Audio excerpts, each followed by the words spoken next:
Hello there, everybody. It's me, Garrett Kidney, the co-host of You've Got to Be Kidding Me on the Voices of Wrestling Podcasting Network. And I am Liam Jones, my full name, and I'm also a part of the Voices of Wrestling Podcasting Network as a co-host for You've Got to Be Kidding Me. We are a TNA history podcast that covers TNA 1 month at a time. We cover all the drama, all the matches, all the Vince Russo nonsense you could ever want in your life. Have you heard of TNA? I bet you have, but would it be funnier if two people made jokes over it the whole time? Probably. So if that sounds like fun to you, check it out on this very Voices of Wrestling Podcasting Network, and Liam will do bits and whatnot. This podcast is a member of the Voices of Wrestling Podcasting Network. Visit voicesofwrestling.com to hear the rest of our great podcasts, as well as show reviews, columns, opinions, and updates across the world of wrestling. Welcome to Jumping Bomb Audio.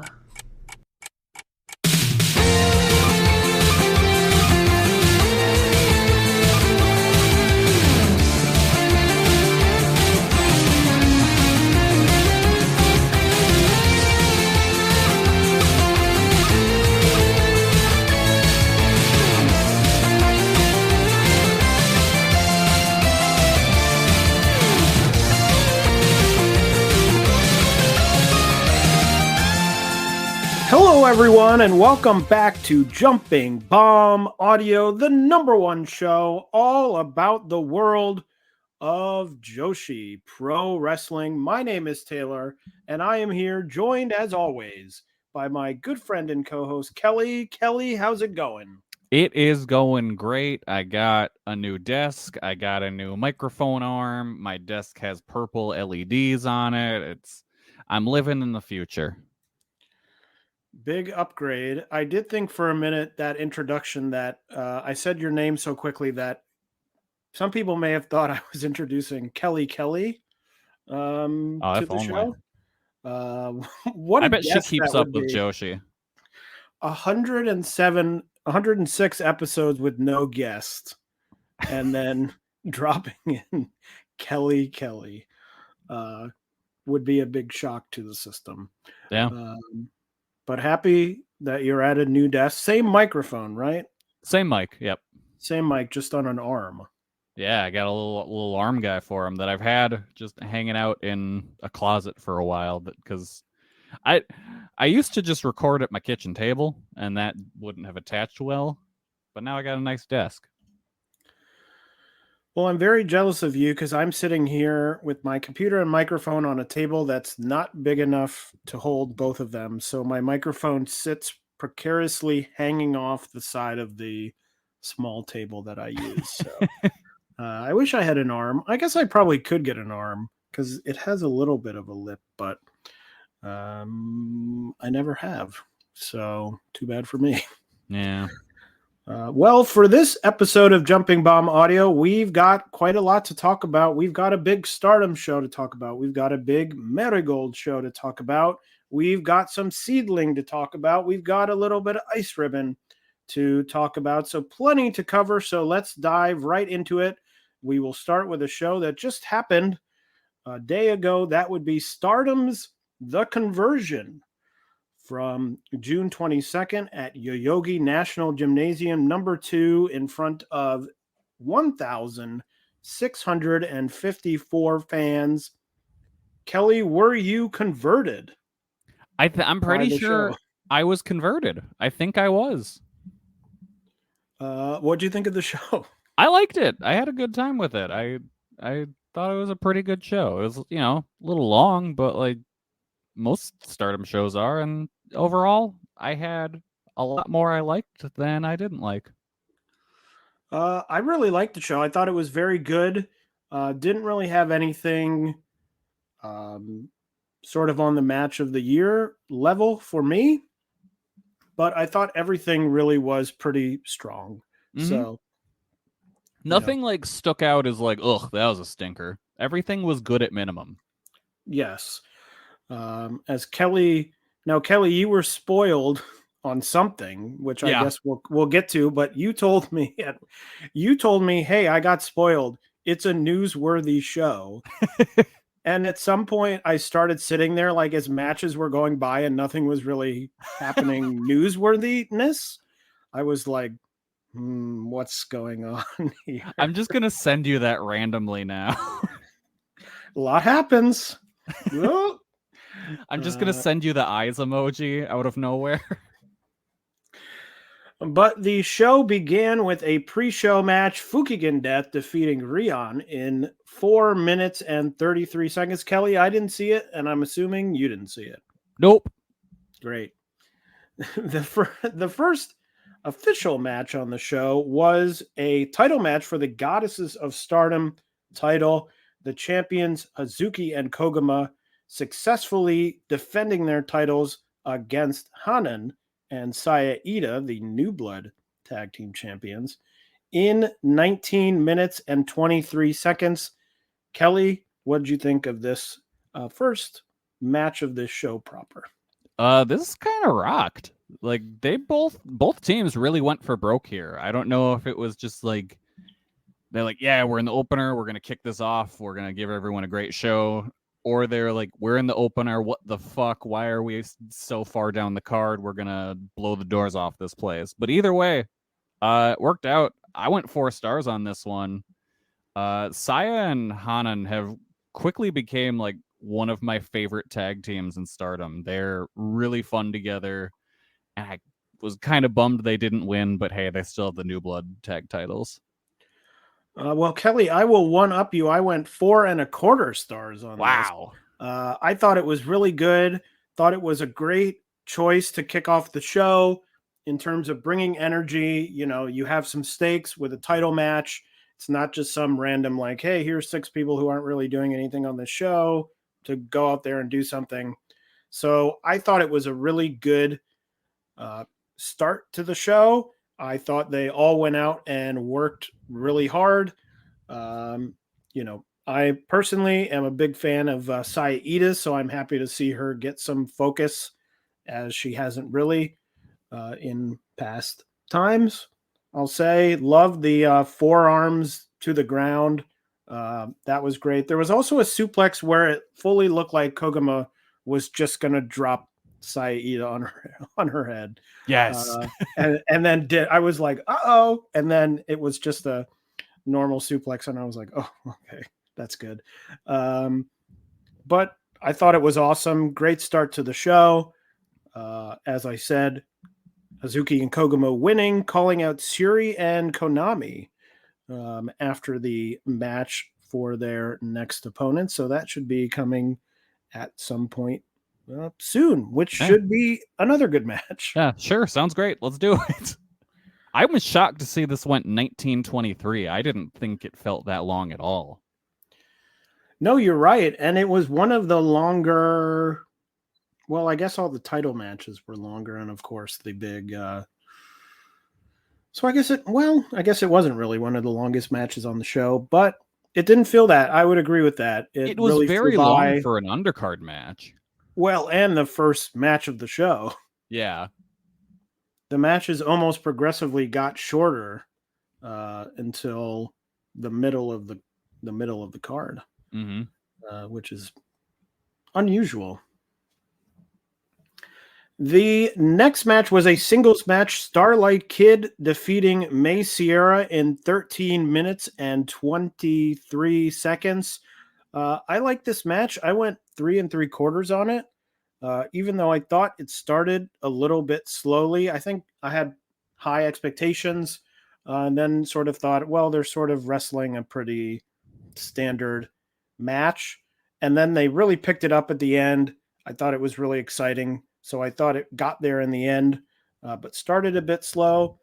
It's also so funny to see Starlight Kid come out with the like Oedo Tai gear, because it's such a giveaway that it's like something's gonna happen with her. Why is she not buying new gear? Like, especially because she has all the math. Like, she's always wearing these different masks and things. Yeah. So she's clearly like a gearhead, and it's like, why wouldn't she have gotten new gear?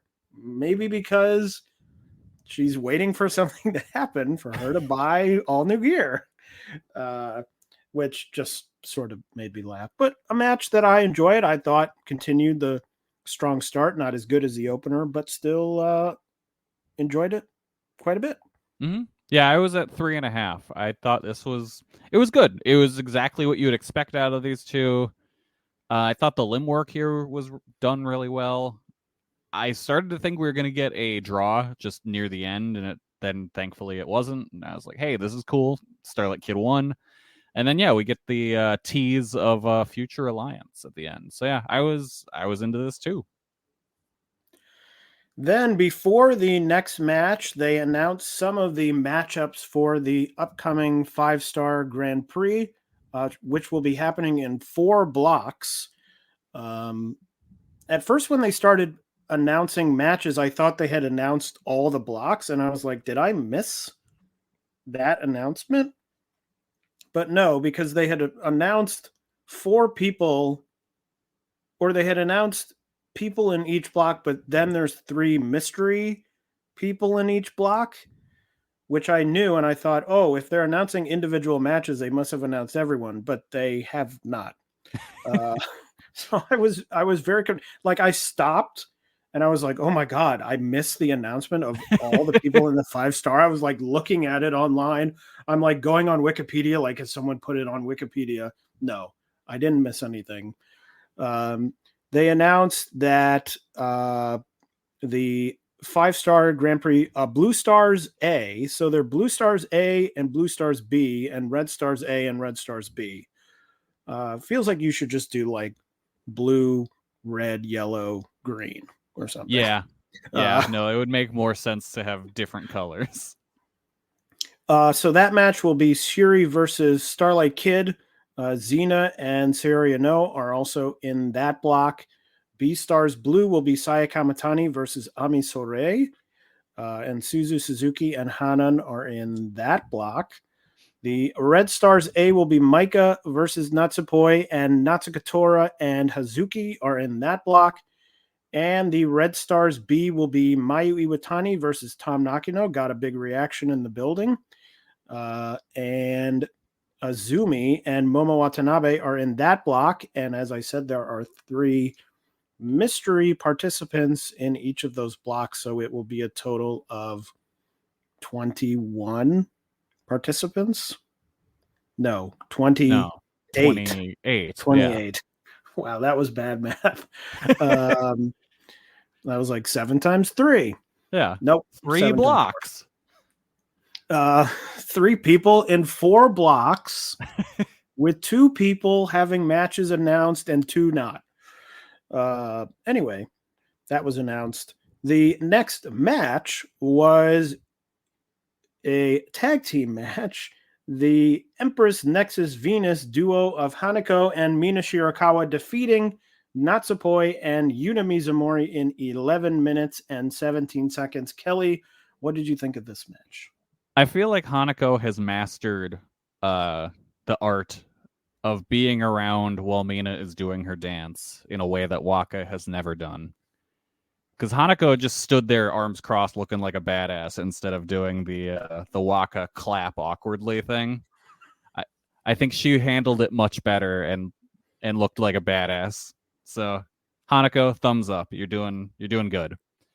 The match itself was fine. I went 3 1/4. Just basic undercard match. I really did enjoy Mina's exchanges with Natsupoi though. I thought the match was super fun. Went in not really with high hopes. There were certainly a few moments of like, get this back on track. Hurry. But I thought it was really solid overall. I went 3.5. I thought it was good. Obviously, Mina picking up the win, leading into her big showdown with Toni Storm in a week at Forbidden Door. As of now, the only Stardom participant announced for that show. But yeah, I thought it was a good, sort of a standard, pretty standard, get these people on the card, get them in a match, go out, have a solid match. Yeah. And that's all. The next match was a 6-person tag. The 3 shooters, Rani Yagami, Tomoka Inaba, and of course, Saki Kashima, teaming up to defeat Aya Sakura, Sayaka Kurara and Tom Nakano in 11 minutes and 51 seconds. This I thought was fine. Really, the part I liked about it was Yagami and Inaba just sort of like weekend at Bernieing Saki as they like would run in the ring, beat the shit out of someone and be like, pin, go pin, like drag her over and lay the body on as Saki's like lying around. That's the part I liked. Other than that, thought it was not much to say. Went 3 stars. Thought it was fine. Yeah, I went 3.5 based solely on the finish of them dragging Saki's corpse on top of who I don't remember if it was Sakura or Kurara, but either way, it was so fucking funny. And Saki like pointing at herself, being like, "Me? I won?" was so good. Like that. I love that trio. Let's keep that trio together. They're a lot of fun. The next match was a tag team match. I believe that the cage match description of this match is incorrect, so I'm going to do my best from my notes that I have, which would be that Amisore and the character of Kagetsu, as played by Suri, went to a time limit draw with the GM, Momo Kogo, and Mayu Iwatani, accompanied by Mayu Iwatani. Is that accurate? I think so, yeah. I will say when they came out and they were being introduced in the ring announcer did say Anna Harai. I think that's the actress's name, but yes, the Chiron did say Mayu Iwatani, which I was like, yes, that's the correct way to do it. Yeah. Because very funny. Sort of a comedy match here. Mm-hmm. Momo Kogo wrestling in a suit, which I found odd. When they first came out, I thought, oh, is the actress gonna... I thought it was going to be Mayu Iwatani and Mayu Iwatani with Momo Kogo at ringside. And I was like, oh, that's pretty bold. And then I realized, no, Momo Kogo is going to wrestle. Then I thought, oh, maybe she's doing a Naito thing where she's wearing a suit and then she'll rip it off right before the match starts. Nope, that didn't happen either. Nope. She just fully wrestled in a suit, which I found strange. There was a bit where I was like, wait a minute. Does she play Rossi in the movie? I like, also no, thought that.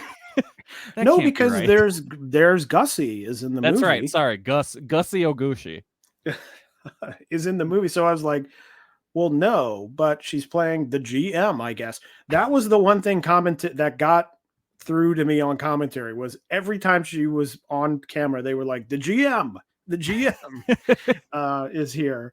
I like the Mayu and Mayu stuff, the stuff at the top of the ramp with Shuri, not knowing which one was actually Mayu, and then dragging the wrong one back into the ring. Kelly, how many time limit draws do you think are in this movie? It's gotta be a bunch, right? It's just the story of a woman being in time limit draws. Yeah.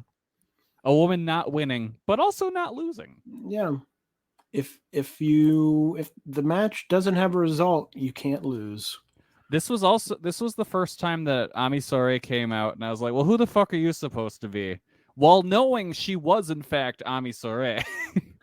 I did have a moment where she popped up on screen, and I looked at her, and I was like, that's... And by the time I finished the thought that in my head, I was like, oh, it's Amisore. Yeah. But I very briefly was like, oh, that's how Kelly feels. Yep.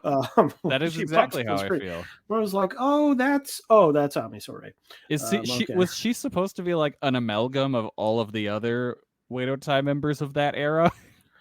I don't know, because I don't know what the shirt said. No. I also don't know if she's in the movie as something, because I know that a handful of the wrestler, obviously Shuri's in it, Momo Kogo's in it, the GM.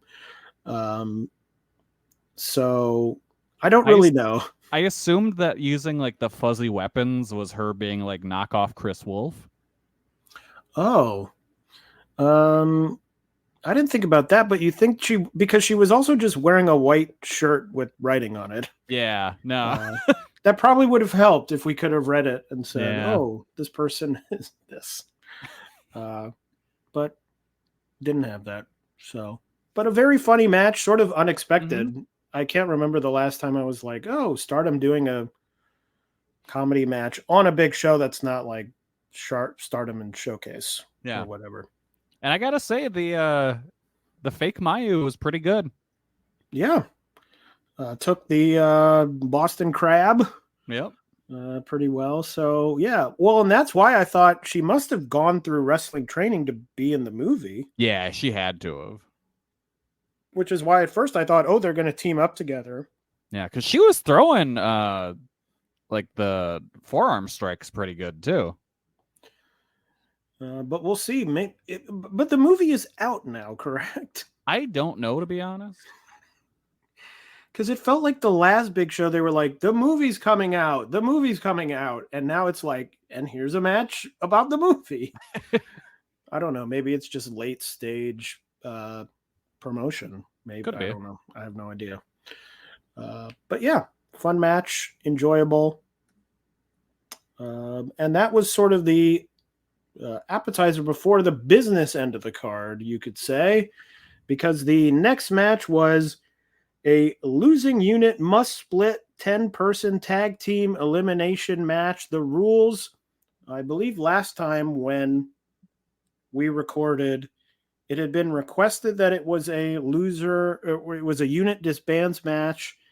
Then it came out that it was actually just going to be a loser leaves unit match. And I believe what happened is there was some tomfoolery with the contract. And that got changed to the loser remains in the unit and everyone else on the losing side has to leave. That's kind of good. Which was the official rule of this. Oedo Tai defeating Queen's Quest in 27 minutes and 29 seconds. Tekla eliminated Lady C. Rina eliminated Miyu Amasaki for Oedo Tai to go up 5-3. Hina eliminated Rina. Ruaka eliminated Hina. Azumi eliminated Ruaka. Azumi eliminated Tekla. Azumi and Momo Watanabe were double eliminated, going over the top rope and then doing a head scissors to the floor. And then Natsuka Tora eliminated Saya Kamatani to win the match for Oedo Tai. Kelly, I'm very interested to hear what you thought about this match. Before I let you know that, I've been looking at things about the Runaway Wrestler. It was released mid-May. And according to the Rotten Tomatoes page of cast and crew, Razor Ramon HG is in the movie. Like the person, not the character of them, but the person, the or the wrestler, character, the wrestler Razor Ramon Hard Gay, yes, is in the movie as himself or as someone else? As someone else. Okay. That's what I was getting at. I was like, is the character of Razor Ramon Hard Gay in the movie? He is playing someone. As is Hiroshi Tenzan. Oh. I didn't know that. I didn't know that either.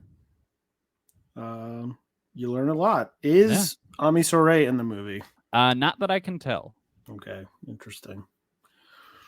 All right. I'll do more research and I'll drop more little things I discover as we do the show. But yeah, unit disbands match. I liked this. Though I will say the fake Momo turn was dumb, and it reminded me of Konami turning on Jungle Kiona after teaming with her for the full match. That was dumb as shit. But like other than that, I thought this was fun. It was like kind of the Dragon Gate style unit disbands match I was hoping for.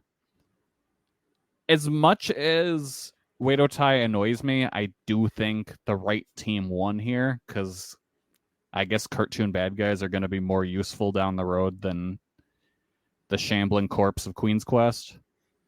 So yeah, I liked it. I went 4 stars. I will say it felt very weird to have this match end, and then it's like, all right, there's more show. Like, this feels like it should have been a main event. Yeah, I could see that, especially because there was a lot after of people coming out, and there was talk of, well, you should be in this unit. No, we're going to form our own unit. We're going to form a unit of our own generation. A lot going on that didn't get resolved in the end. Right. Yeah. It was sort of like you could join our unit, and everyone sort of left being like, well, we'll think about it, and walked away.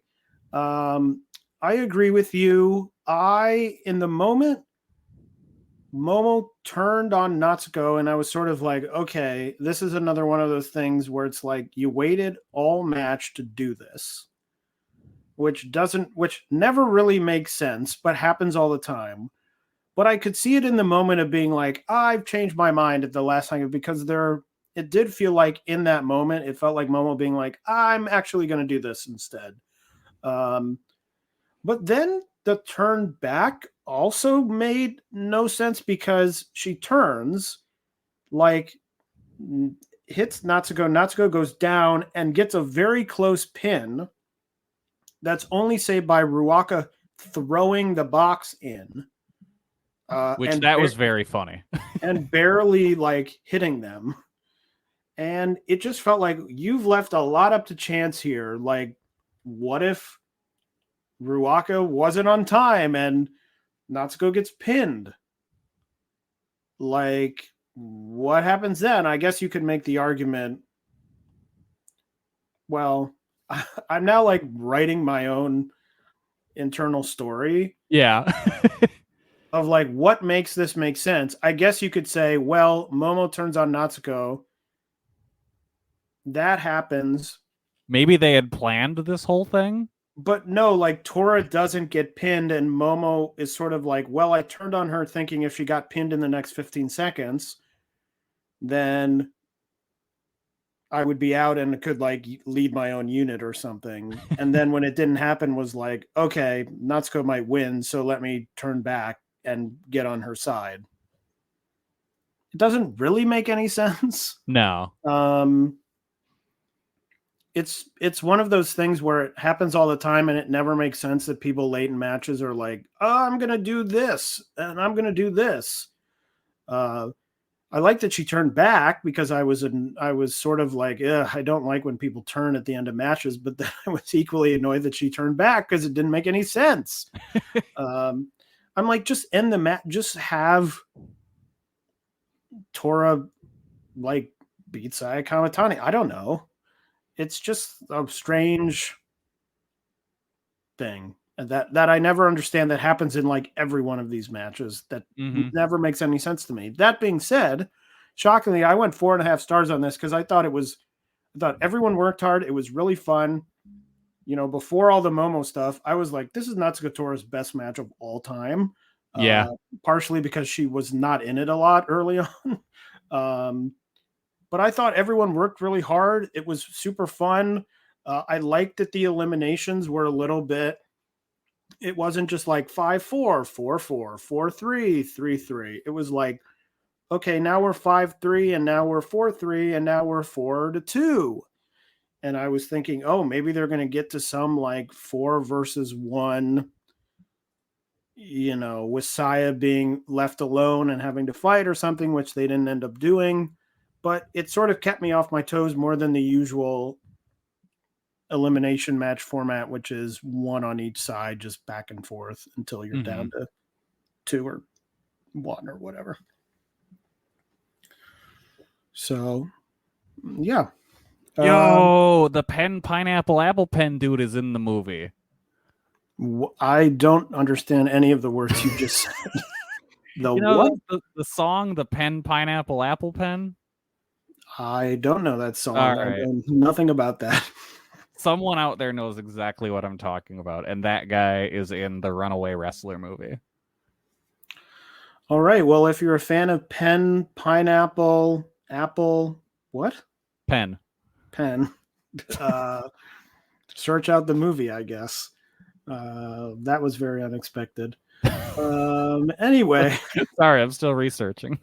Moving on to the semi-main event, not the main event yet. For the Wonder of Stardom title, Mika Iwata defeating Saori Anou in 21 minutes and 8 seconds to win the Wonder of Stardom title. Kelly, this is what I'm assuming you meant when you said it was a newsworthy show. Yes. Yes, it is. It was funny because even though you said that, I thought it was all the stuff that had happened after the Queen's Quest to Oedo Tai match. So I was sort of like, well, a lot did happen there. Okay. And spent the whole match being like, well, Mika Iwata's not winning. Yeah. Clearly. So it was like I wasn't invested in the match, and then all of a sudden she won, and I was like, what? Literally my first two notes of only 3 notes that I wrote was, whoa, well, okay. Were my notes. Just it's just crazy to me. Yeah. It is really wild that, like, in the same, 2-week period, Marigold steals a rookie from Sendai Girls, and Stardom's like, well, what if we make your champion one of our champions?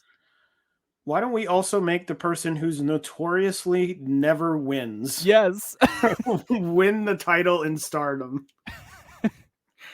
Like, yes, is current Sendai Girls champion and has defended it one time, I believe, in the past however many months she's had it, which is Sendai Girls tradition for their titles, that those titles never get defended. But it was just like, okay, this is interesting. I enjoyed the match, even though I was not invested because I thought that Iwata was not winning. So I was sort of like, oh, this is pretty good for a match that I know what the outcome is. And then I didn't know the outcome. So at the end, I just wrote 4 stars with a question mark. Did you like the match, Kelly? I did. I went 4 1/4 on it. And yeah, this is the one that I saw the result of because I just absentmindedly opened Instagram. And the very first thing on my feed was like, Mika Iwata beats Saori Anou. And I'm like, God damn it, I forgot that show was today. I was like, oh, okay, fine. But yeah, no, like, even knowing that, it didn't really hurt the match for me because it's such a wild result that I was like, all right, let's see how this goes. And I thought the match was great. Iwata was throwing bombs like the whole match. And Saori was fighting hard, but she was just getting her ass beat like the whole time. But it was a cool match. I'm sad to see Saori's run end already because I thought she was having a good title run, but like Iwata is such an interesting choice to dethrone her. I'm totally fine with it. This was my favorite match of the night. Also, some controversy erupting afterwards because Natsupoi comes out. Saori Anou is dejected and like wandering away. And Natsupoi's like screaming at her about like, you gotta get up, Yeah. stick up for yourself. And then a heckler yelled in the audience. Kelly, did you see this whole thing? No, I missed this. Some heckler, they were called a heckler. I don't know what their intention was. I saw an English translation of the promo in this whole thing, but Natsupoi was shouting at Saori, and the person said something like shouted out a full sentence thing. And both Natsupoi and Mika Iwata like turned to the person and were like, shut the fuck up. And then like kept going with the promo. Like the person shouted it out and they both turn. You see it in the video and they're both like, shut up. Be quiet. Okay, I saw that. I missed someone yelling something, so I didn't know what they were like reacting to or whatever. That's funny. But it's very strange because then Okada came out and was like, hey, we encourage cheering at the shows, but also be polite, which I think some people took as him being like, no, we want people cheering these, like doing these things, which is not like, it all didn't really make sense to me. Yeah. Well, that's very Japanese though, Yes. It's very Japanese. It's a thing like on an American show that especially based on what the person said, and I have I can't recall really with any memory what it was, but it seemed fairly like, yeah, like Sayori, get up or something, or saying something. I don't know. On an American show, you wouldn't think twice, because at least to my knowledge, it wasn't something where they were like, it was a derogatory comment in any if way. it was America, someone would be on, show us your Hooters, and then everyone else around would be like, hell yeah. So just a sort of strange. I mean, the whole thing was strange with Natsupoi like in tears screaming in the ring. Yeah. And Sayori just sort of sadly, Charlie Brown music playing, wandering off into the night. What if that doesn't like fully just describe both of their like character personalities? Just Sayori being like, please leave me alone. I lost. I want to go and like not be out here right now. And Natsupoi's like, what the fuck? We're doing a show. But Miki Iwata saying, I believe the first defense of the title will be on July 15th at Korakuen Hall. That's what it sounded like, yeah. So we'll have to see that. That was the semi-main. The main event of the evening for the World of Stardom title, Maika, the champion, successfully defending her title, defeating Xena in 22 minutes and 27 seconds. I really liked this match. Another one that sort of took me by surprise. I thought Xena worked really hard, had some great strike exchanges. Xena really beating the shit out of Maika's chest. Yeah, she did. There for a while. Shoot headbutt in this one, which really got me heated. I was like, oh, yeah, hell yeah. So I just thought it was great, especially for a match in which I was sort of like, okay, this isn't, a really top caliber, not top caliber is the wrong word, but sort of, it's not a match where you're like, okay, this is a big one and Maika could lose the title. I guess I shouldn't think that after the match before. I also thought that. But I just thought they both worked really hard, especially Xena, who I thought it was her best match, and I went 4.25 stars. So I really enjoyed it. Yeah, this was really good. I went 4 on it. I still say I would not have main evented with this. Like I think I messaged you and said like I hadn't watched this yet, but it's like, all right, if I'm at the show, there is a very good chance I would leave before the main event to beat the traffic if this was the main. Just because, I don't know, it doesn't feel like this is a main event caliber match. But you know what? They went out and made it work. And I kind of feel like that's been Maika's title run, is that I don't feel like she's been given the best material to work with, I suppose is the best way I can put it. But she's done great and has really excelled. But like I still think that the Wado Tai match probably should have been the main event, even though you did have the Natsukatora title challenge afterwards, which ugh. But hey, Inaba came out and challenged, and that's cool. I'm into that. Yeah, that will be the next defense, I believe also on July 15th. Yeah. And then the winner of that match will take on Natsukatora. Yeah, I don't know about that the one. Title. But Inaba, that's exciting. Yeah, Inaba's cool. That's good. I don't know why it's not Saki Kashima. She got the pin for her team. Why isn't she out there challenging? Saki's concussed or whatever. Ask questions. She's just in the back still asking people, I won? Yeah. So that was Stardom's The Conversion. Very weird title to say. It really is. That was Stardom's The Conversion. But you know what? I was converted. Yeah, there you go.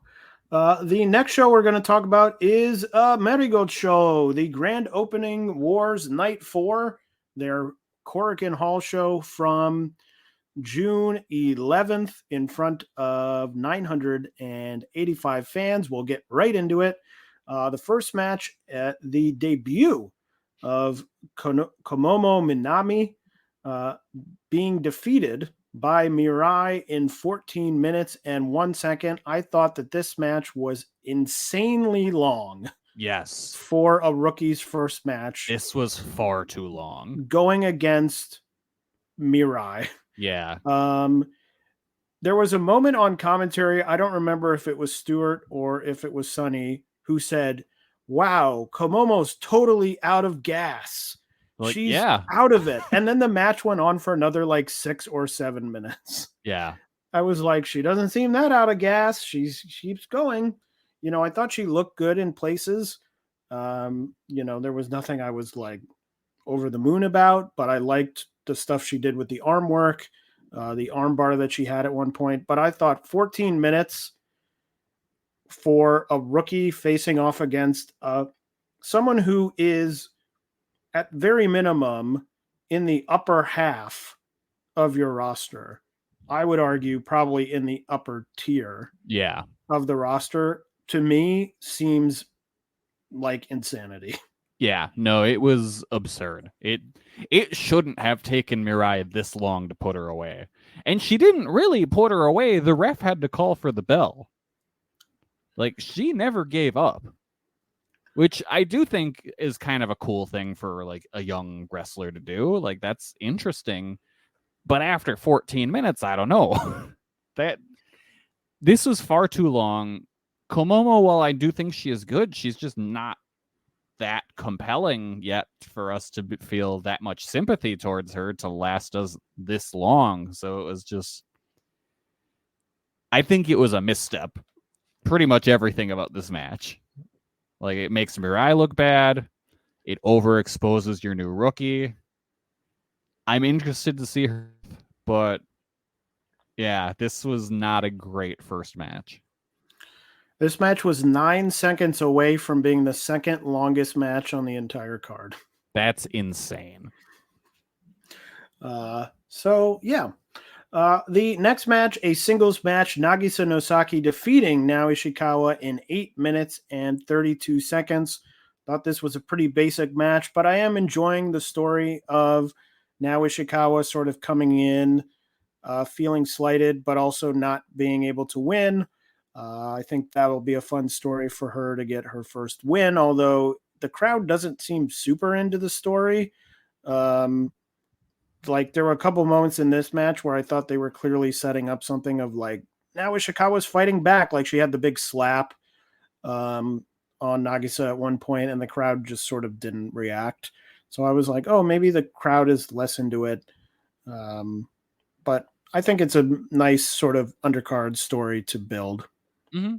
Yeah, I do think, though, in the opening of the match, they kind of made Nao feel a little too much like a joke.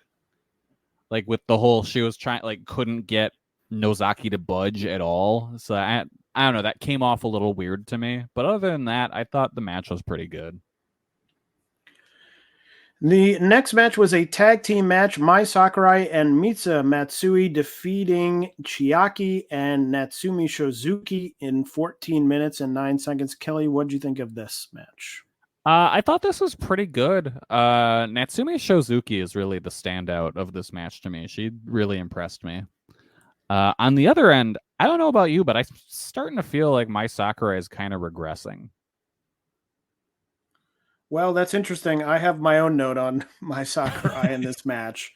My note on Mai Sakurai is I wrote, I'm good on Mai Sakurai. At this point, she is what she is, and I'm gonna say something which is going to appear very mean. Okay. To the person I'm comparing her with, who I really like.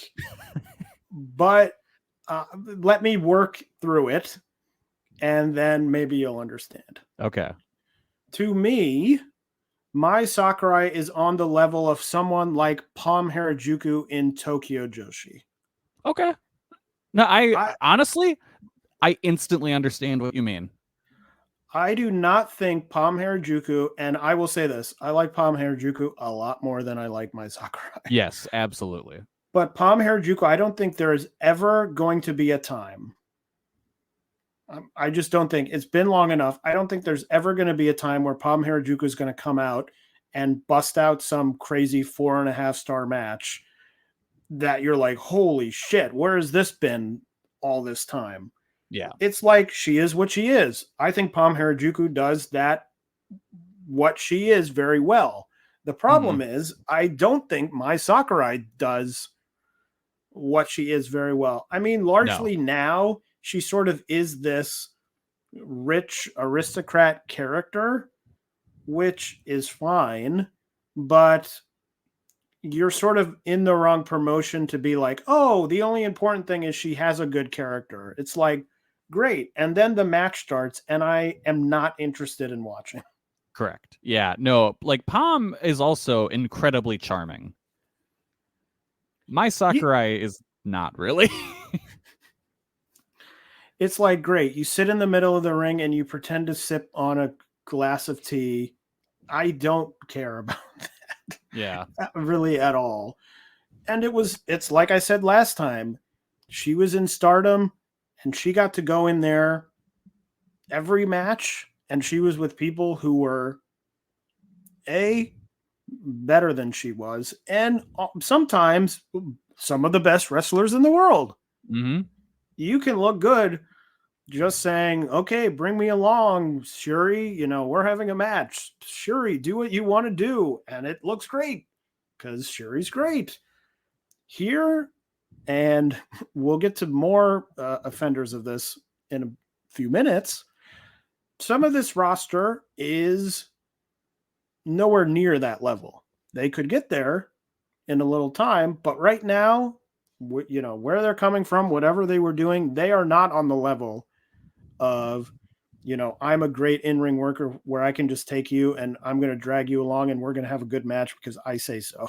Yeah. And that's what I'm going to do, and I'm good enough. No offense to these people that they're not amongst the best wrestlers in the entire world. It's not meant as an insult.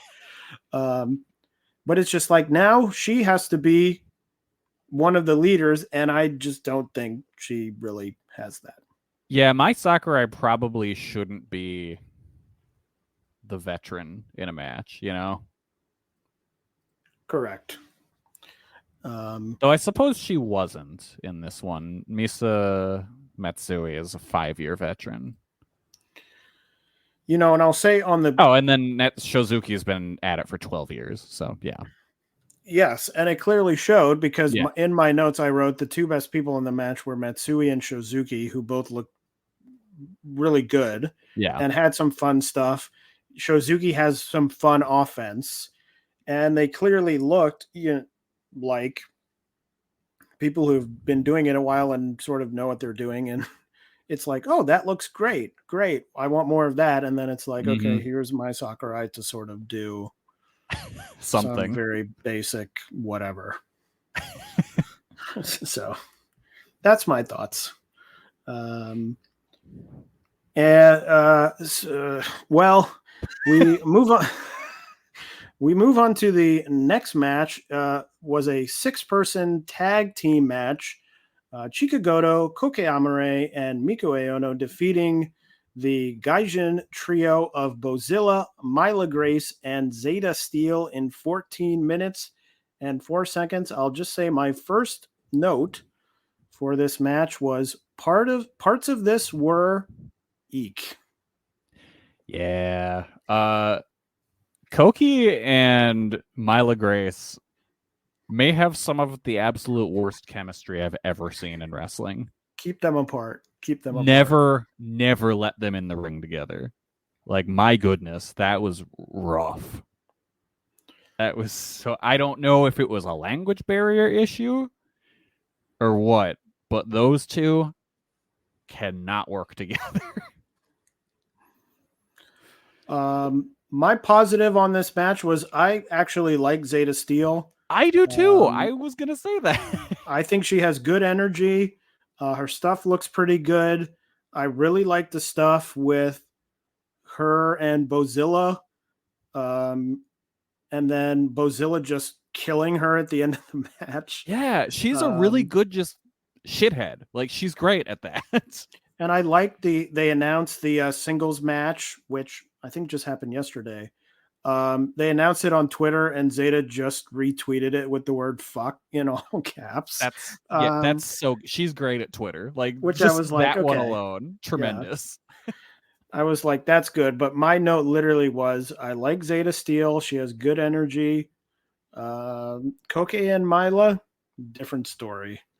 It was rough. You know, Koki is clearly being set up to be a focus.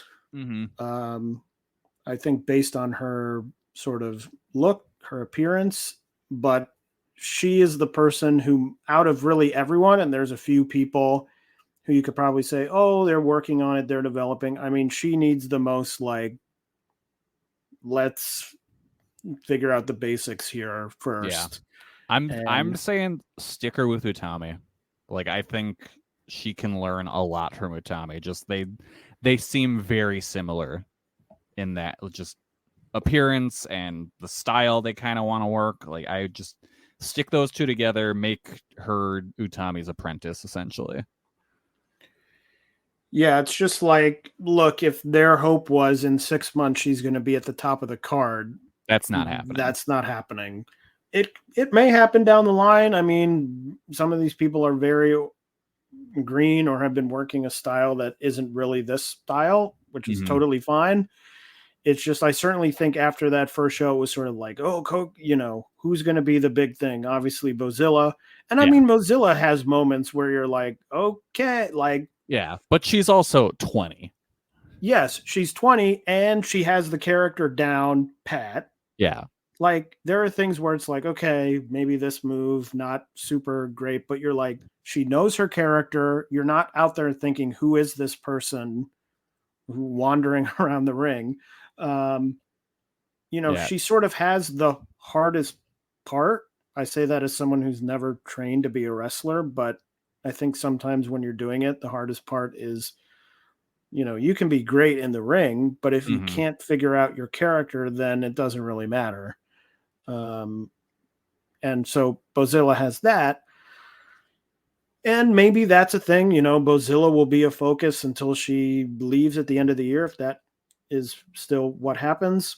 And you have time for, I think Miku is going to be a little bit of a focus as well. So you have some people who you could sort of be like, okay, let's spend some time with them and then check back on this in X amount of time, whatever that is. Yeah, because now I'm looking at Cage Match. Koki is 27 with 77 matches under her belt. So she has time to grow still, but she's not as young as a lot of other people on the roster. But it's also likely that Bozilla, I guess she could, but I'm not imagining Bozilla's going to stay in Marigold for 5 years. Shit, she might. She might, but she also might not. I mean, she might go and be signed by WWE or something. No, don't say that. Don't put that in the world. Yeah, I'm sorry. But she might be signed by AEW. I don't know. She might. I also don't want that. She might want to go home and wrestle for Progress. IPW Germany full aggression. You don't know. It just seems less likely she'll be here just because she doesn't live in the country. Yeah. Solely for that reason. But yeah, a match not to remember, I would say. Cage match rating 3.74, which is very low. Yeah. Anyway, moving on, the semi-main of the show was a singles match, Seri defeating Victoria Yuzuki in 13 minutes and 6 seconds. This a similar length to the opener, but I think based on the way that they've set up Yuzuki, I thought that this was much more justified, and I thought it was a much better match. Absolutely. I mean, and this is a semi-main too. Like, and this was a glorified squash, but I thought it was still a very good showing for Yuzuki, and it's a Sari match, so it's going to be good. I went 3.5 on it. And the main event, another singles match, Utami defeating Nanae Takahashi, the first ever defeat Takahashi has taken in a passion injection match, losing in 18 minutes and 56 seconds. I'm interested to know what Kelly thought of this because I thought it was a great match. I thought it was really good. I will say though, Nanae did get the 3.5 shoulder up. Yeah, just gotta keep the heat, brother. Gotta keep the heat, brother. Yeah, I liked it. I went 4 stars. I will say it took a while to grab me, but like after the 10-minute mark or so, I was pretty locked in, and it got really good.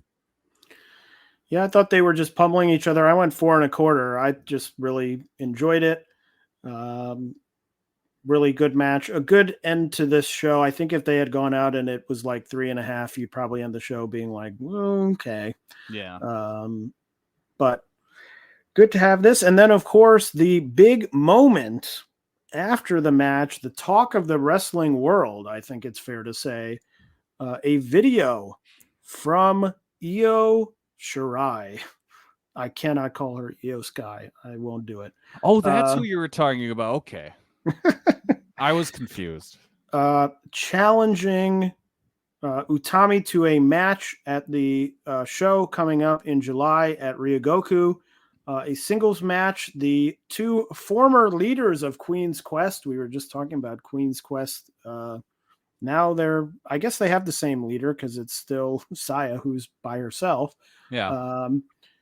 But a big match, supposedly, well, Dave came out and said that they sold 1,000 tickets in the day after the match was announced. But then the company themselves came out and said they sold 600 tickets in the day after. So I don't know if Dave was inflating, I don't know what happened, but it seemed very weird for the company to come out and be like, no, reporter. Actually, we sold less tickets than you said. I don't think it was Dave himself inflating. I think there was someone else who's a very good friend of Rossi inflating the number. But then why would the company come out and be like, we sold 600? Because maybe they're like, hold on, 1,000's a little ridiculous. Let's walk this back. It just was very funny to Fumi, see. you're blowing up our spot. Hold on. We're doing very well, but not that well. We need to get some more legitimate businessmen to buy out entire rows of seats. Either way, I think, a good sign, people excited to see that match. And I think 600 may be, I haven't actually watched the show, so I'm sort of saying this very cockily, but weird word for me to say, but 600 might be more than was at Bloodsport. So, yeah, I haven't watched the show yet, but based on everything I've heard about it, that sounds about right. I haven't watched it either. I was trying to watch it and they wouldn't play, and that was that. But anyway, Marigold, that was their grand opening wars, night 4 from Korakuen Hall. Stardom and Marigold have had some other things happening. New Blood 13. Hanan and Saida successfully defending their New Blood tag titles against Aya Sakura and Sayaka Kurara. Also on that show was Tomika Inaba defeating Rana Yagami in a very good match. I would recommend checking out. Marigold also began their tournament for the United National title. That happened in the aftermath of that 6-person tag on the Korakuen Hall show. On the 16th, Bozilla defeated Nagisa Nosaki to move on in that tournament. Miku Aono and Mirai went to a 15-minute time limit draw. Were given an extra 5 minutes of time and went to a time limit draw. And then on the show that just happened on the 23rd, I believe went to another time limit draw. So I don't know what's happening there. Absolutely not. Rossi, what are you doing? This is a tournament. This is a single elimination. What are you doing? I do sort of like the idea of extending a tournament by just having people who can't beat each other. And we're like, well, the next show, we're going to have to see what happens. Oh, another time limit draw. Okay, next show, come back. Maybe someone will win.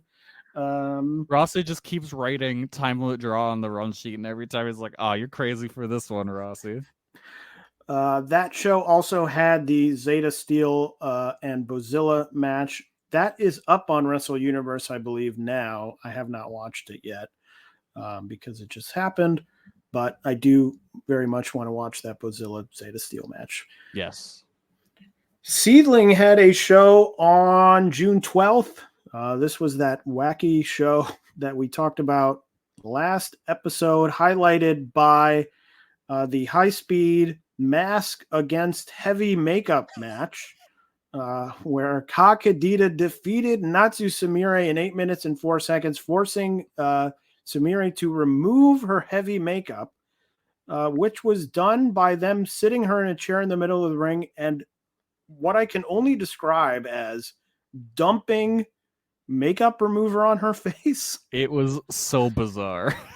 She was like spitting it out. I was like, this must be dangerous. Yeah. For your health. But removed the majority of her makeup.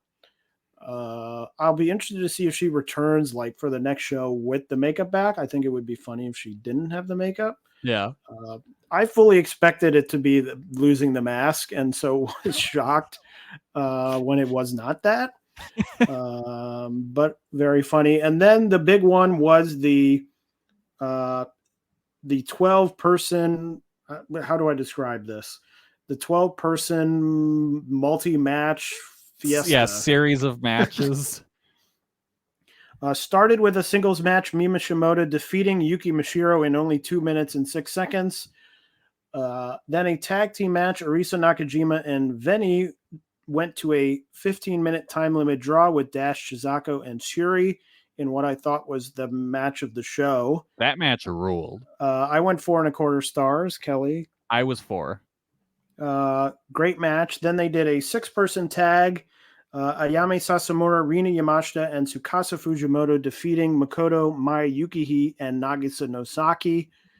And then they added, it was not originally planned, but they did a 12-person tag team match, the Arisa Nakajima team, I won't read everyone again, defeating I'll call them the Tsukasa Fujimoto team in 20 minutes and 42 seconds.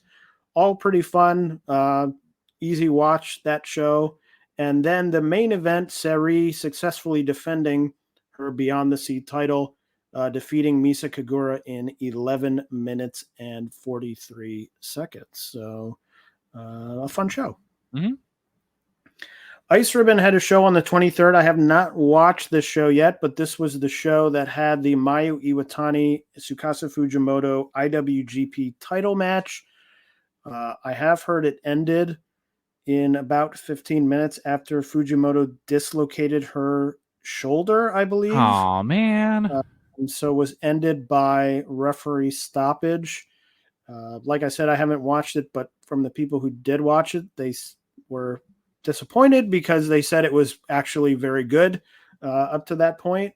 So sort of a bummer to lose that, and hopefully Fujimoto can get better very soon, because I know that I believe she was going to go away again soon. So I hope that she's able to come back and wrestle more.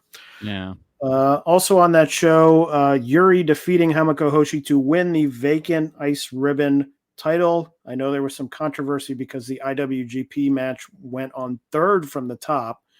That's wild. Which some people were not crazy about. But you know what? With the injury ending, probably worked out for the best. Yeah. In Wave, Catch the Wave still happening. The May 18th and the June 16th show, I believe, are up for members of their YouTube subscription. I believe that and the matches on Stardom World are the only Catch the Wave matches that are up. And also, before we leave, this isn't really related to, or before we leave what's happening currently, this isn't really related to current Joshi. In fact, it's specifically not related to current Joshi. But I did want to put in a plug. There's a Twitter user also on YouTube, Kadaveri, I believe is the name, who has created a 70-hour-long set of 1980s Joshi. Holy that shit. is being released in 4-hour blocks or so on YouTube. It's promos, it's other things, but they are all English subtitled. What? And they're sort of the best matches of the 80s. Volume 1 starts with January to November of 1980. I believe Volume 4 was just released and covers up to the middle of 1983, I believe. I haven't watched too much of them yet, but I have started, and very cool. So you can check that out. Find them on Twitter or find the videos on YouTube. KADAVERI is the name. So check I'm that out. gonna watch the hell out of this. Then, before we talk about what's upcoming, we have some big updates in the Joshi Fantasy League. So here is what's happening. It's all up for grabs here. Kelly still bringing up the rear with 225 points. And as we talked about last episode, it is the official episode of the wrestler swap. Kelly has elected to lose Miyu Yamashita and will be taking on Saki. Yep. So that is the trade. Kelly's current points. Veni has 38. Miyu Yamashita is now done, but got Kelly 39 points. Utami and Takumi Aroha both on 41 points. And Rini Yamashita still the big point getter for Kelly at 66 points, so 225 points. And Liam has now tied me up at 306 points. So it's all to play for. I'll start with Liam. Liam at 306 points. Seri at 41 points. Chihiro Hashimoto is the wrestler that Liam has chosen to drop. Chihiro had 48 points so far this year. Aoi at 58. Suzu Suzuki at 66. And Unagi Sayaka at 93. And Liam picking up Bozilla for the second half of 2024. So could be a big point getter there. And 306 as well. That would be yours truly at, like I said, 306. Ibuki Hoshi, obviously the wrestler I'm dropping, only got me 29 points because she has not wrestled since March 23rd. Had to have a stupid baby. Miyu Watanabe at 45 points. Saya Kamatani at 54. Yu at 86. And Miyuki Takase at 92. And I will be picking up Ryo Mizunami as my pick. I was debating. I almost went with Mirai, but all those time limit draws really scared me off. A time limit draw in a 14-minute match against a rookie, and I thought, maybe not. Abandon ship. So it's a tight one. It's, the top two are tied, and Kelly has closed the gap very slightly. Hey, a little bit to us. So you never know what will happen. We will have to see, but the official swap has happened, and we will go from there. What's coming up in the next 2 weeks of Joshi? Well, frankly, not much. If I have to be quite honest. Stardom has a number of Korakuen Hall shows. They have Korakuen Hall shows on June 29th, July 4th, and July 7th. But as of the time when I put these notes together, they hadn't announced anything for any of those shows. So the shows are happening. What's going to happen on them? I don't know. Nao Kakuta is doing a Purdue show with Tokyo Joshi called Cross. Match there is there's going to be a graduation battle royal.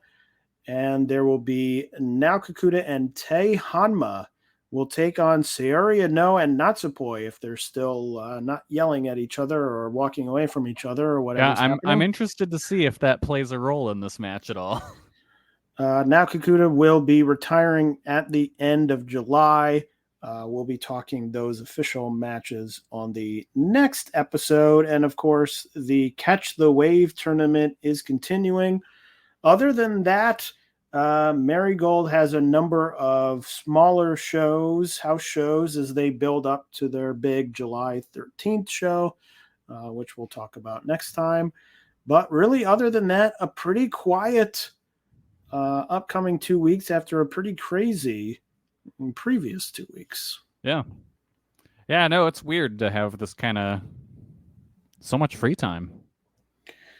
If anyone wants to slip us the subtitled version of Runaway Wrestler, feel free. Yeah, we'll watch it. We'll watch it. We'll review it on this very show. You know we will. Absolutely. When's that Netflix wrestling show coming out? Oh, the Dump Matsumoto one? Yeah. I think it's still a couple of months because I always see it in like the upcoming section and then they're like, it's coming out in 4 months. Okay. I don't know if that's still the case, but let's see. Let's see. Let's sit in silence and look. All right, we're on Netflix. Netflix data dump. Well, that doesn't help me. Queen of Villains is what it's called. Okay. Yeah, I can't find anything. The Queen of Villains. The Queen of Villains is an upcoming. Yeah, I know that. I know it's upcoming. Thank you.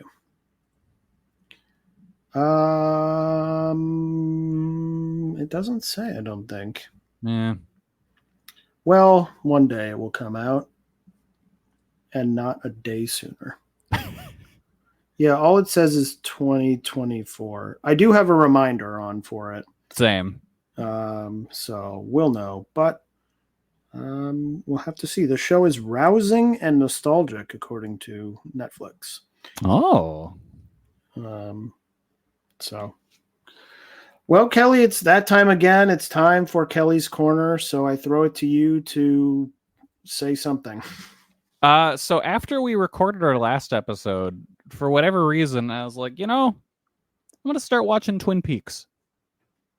So I've started watching Twin Peaks, and I'm watching one episode a week. I'm watching it as it was intended. You know what? It's kind of great doing that. I'm actually like excited to watch the next episode. I'm 3 episodes in. I watched the 3rd episode today. I was very excited to see that little dancing guy pop up. He was dancing through the credits, and Paramount Plus was like, "Oh, do you want to skip the credits?" And I was like, "Absolutely not. Let me watch this little guy vibe." Yeah, it's a good time so far. Twin Peaks. Check it out. Watch it once a week. I recommend it. Who would have thought watching something as it was originally intended is the way to go? I have watched the first episode of Twin Peaks, I think 4 times, and have not seen any of the rest of the show. Like, I watched it and I was like, yeah, this is just a soap opera. This just tickles the exact same part of my brain that General Hospital does. And I tell you what, I watch 5 hours of General Hospital a week, so I'm in. That's wild to me. Yeah. I did know that, but it's still wild to me. General Hospital is like my favorite show. General Hospital's biggest fan, Kelly. Yeah, anytime someone's like, hey, have you watched insert prestige television show here? And I'm like, no, I have so much wrestling and 5 hours of General Hospital to watch a week. I definitely have not seen whatever show you're trying to tell me about. That is a commitment. A major time commitment. House of the Dragon, get in the trash. Yeah, no thanks. Do they, I don't know, what's the latest storyline on General Hospital? So Finn is one of the doctors who is a past drug addict, and his father just died, and he has now relapsed and started drinking a lot. So he's having a real bad time, and everyone's trying to tell him, like, hey, you're a crazy drunk. Please stop being a crazy drunk. And he's like, no, I love my daughter. And so he passed out in his house. His daughter came home, and who was like 5, and she was like, oh shit, dad died now. Grandpa died last week. Now dad's dead. So someone is trying, some family friends are trying to take his daughter from him because he can not be trusted. I always imagine General Hospital is a hospital that only treats very general problems. Hi, I have a broken arm. That's very specific. This is a general hospital. But anyway, a shocking plug for General Hospital.